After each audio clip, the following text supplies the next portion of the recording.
Well, hello, ADMG 474, Executing Project Management, Part 1. Let's continue on with Chapter 6. So this is Chapter 6, Part 2. Reading review again, we're working on Chapter 6, which is your scope planning.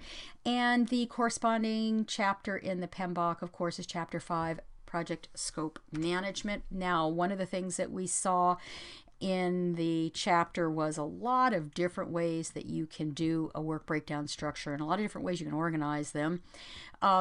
This is an example of an indented or outlined list. Now, this is what we did last week, if I remember correctly, for your assignment. So there's many different ways a work breakdown structure can look. Organizational chart. This is not one you see often, but we could do this is exactly the same as previously, but in an organizational chart format. I've never seen a work breakdown structure done in a free-form or mind map, but certainly this is an alternative way. Now, these are all visual representations. Now, we all know that visual representations of data can make it so much easier than looking at a wall of words, so to speak. And sometimes when we look at a Microsoft project, WBS, it can tend to look like a wall of words. So sometimes looking at them by breaking down work packages, by doing things in org chart format, or possibly even mind maps, give us a little bit better visual. And some of us are highly visual people.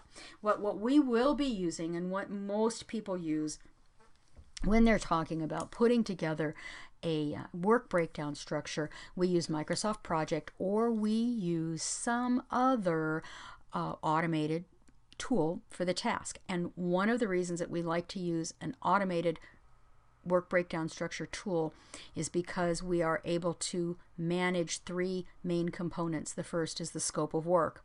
We have our tasks listed, we have our deliverables listed, we know exactly what we're going to do.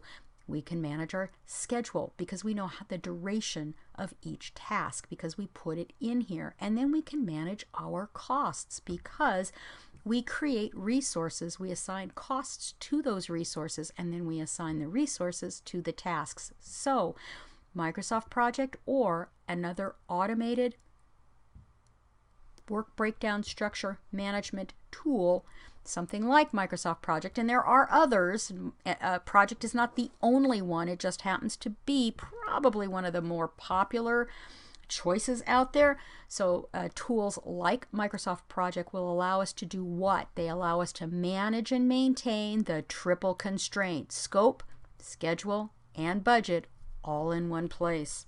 Okay, so for the reading, go back, pay special attention to the discussion that begins on page 160 and goes through 165 on using Microsoft Project to create your work breakdown structure. Again, I want to make sure that you know that there are a ton of resources in the terms of videos and additional information available on how to use Microsoft Project that are in the class, in the Canvas modules. So please, please, please, if you are uncomfortable with Microsoft Project, please take the time to go through that and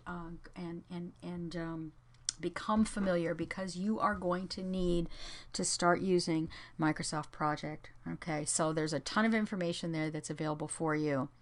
Also, you can earn extra credit by going through, and there's 3 extra credit tutorials you can complete to teach you some basics about Microsoft Project.